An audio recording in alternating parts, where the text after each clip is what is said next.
Hello, this is Ms. Schrader. Today we are going to be talking about a very important document, the Magna Carta. You can see a decorative copy of the front page of it. We're going to be talking a little bit more in detail. My students, you need a piece of paper with which you can take notes. Remember, when you're done, you are giving me 5 sentences about the importance of the Magna Carta, what it is, and how it affects us today. All right, let's get started. All right, here's a fact sheet for you. The Magna Carta, the Great Charter, is a document that King John of England was forced to sign on June 15th, 1215 in Runnymede, which is south of London, England. It limited the power of the king and gave basic rights to the citizens. It affected and continues to affect the governments of England and the United States. From 1066 forward, English kings were also the Dukes of Normandy, and Normandy is a county in France. To keep control of Normandy, the English kings were having a lot of wars there. This cost them a lot of money, and they would normally tax the people, particularly the nobles, the rich people, to get the money for that. By 1215, the barons, the nobles, were angry that King John was increasing taxes to go and fight in Normandy again. They were also upset because King John had refused to accept the Pope's choice for the Archbishop of Canterbury and other places. John had been excommunicated from the Catholic Church. In other words, he wasn't allowed to go to church, and it was assumed that he wouldn't go to heaven when he died if he didn't solve this problem. With the barons planning to go to war with him, King John was forced to sign the Magna Carta, giving basic rights to freemen. Freemen actually refers to the noblemen, not necessarily everybody. There were 62 rules that were put in place, and these included habeas corpus. You can't put someone in prison without them being told why. The king can't seize someone's land without explaining why he needs their land, and normally he has to pay them for it. The king can't force widows to marry without the widow agreeing to the marriage. The king had been forcing widows to marry friends of his, who would then give the widows money to the king. No taxation without the baron's approval. 25 barons would advise the king. This eventually becomes Parliament, which basically is the English equivalent of Congress. With the Magna in place, it's limited the power of the king. Kings were required to ask Parliament for permission for taxation and wars, and these limitations eventually affected the United States because Americans, when they first started coming into being, were saying, we aren't getting the right to have a say in our taxation. People are putting us in prison without our permission. And these were having a big effect on how the government was put in place. Here we have another document that is sort of explaining what the laws were under the Magna Carta. It's an English document created by the barons during King John's rule in 1215. Up until this time, English kings had been able to rule without limitations, as they claimed to have absolute power by God. And this forces the king to follow the laws. There are laws that kings now have to follow. Here we have a map showing England as well as the lands in France that were controlled by the English kings. Since 1066, the English kings had been in charge of Normandy. They were the Dukes of Normandy as well as the kings of England. As time went along, they were having to fight quite a bit in order to keep control of Normandy. And so they were taking troops over. They have to have ships for that. They have to have ammunition. They have to have food. This is costing money, and they are taxing the English people in order to get that money. And then, of course, John is normally losing these battles. And so the English are getting quite frustrated. Why are we constantly having to have our taxes increased to pay for these wars that he's always losing anyway? Here we have a picture of King John, and it is based on a carving that was done of him, and it appears to have been done close to his lifetime, so he probably looked similar to that. Behind him are some archbishops. John also was having problems with the Roman Catholic Church, which of course controlled basically all of Europe. The Pope wanted to choose archbishops for England. That was the normal procedure.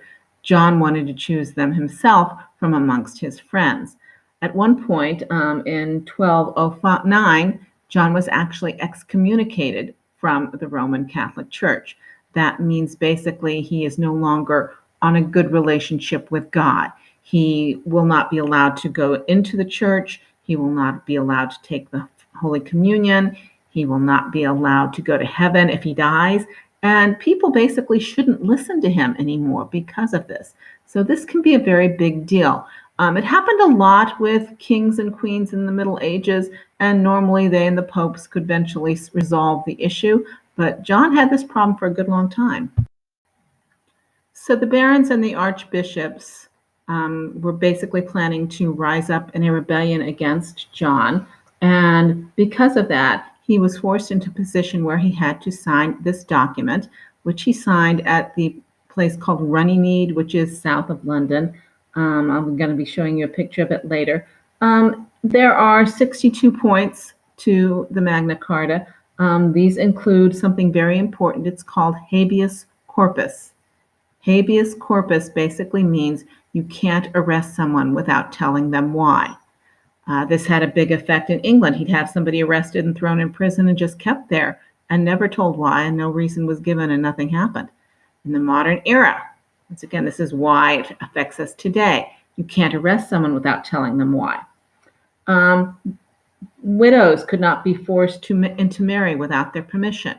At that time, John was forcing widows who had money to marry his friends, who would then give the widow's money to John. The laws had to be written, and the king was not above the laws. He could not seize lands without explaining why. This is something that, once again, has an effect on us in the modern era.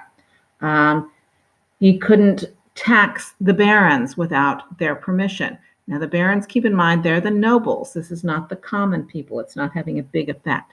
But another thing is that people couldn't be put in prison without a fair trial with a jury of their peers. And the word peers means people like yourself. So if a farmer had been brought in to be put on trial, the jury had to be made up of people like himself, not rich people. I really like this picture. John looks like he's really annoyed and like he's really being pushed into doing something he really doesn't want to do. There are no actual pictures from the time of Runnymede, so these are all much later pictures.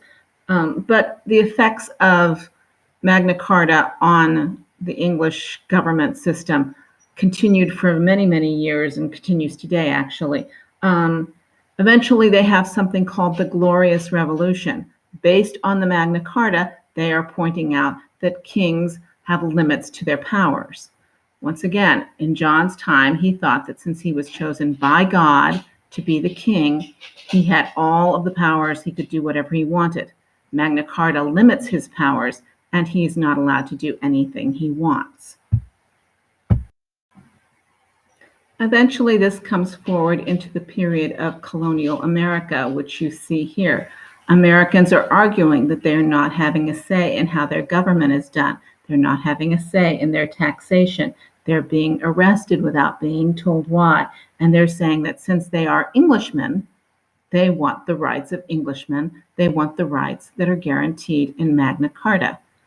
Later on, once the United States becomes free of England, the laws that exist in the United States are based in part on Magna Carta.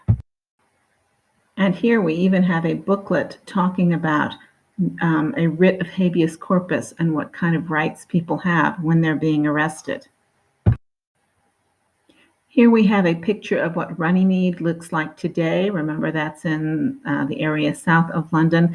The pavilion is modern. It was put there to commemorate the spot. While they don't know the exact location where John signed the Magna Carta, they think they've got it probably fairly accurate, that it was probably pretty much in this spot. Today, there are 4 known original copies of the Magna Carta in existence. One is displayed at Salisbury Cathedral in Salisbury, which is in the southern part of England.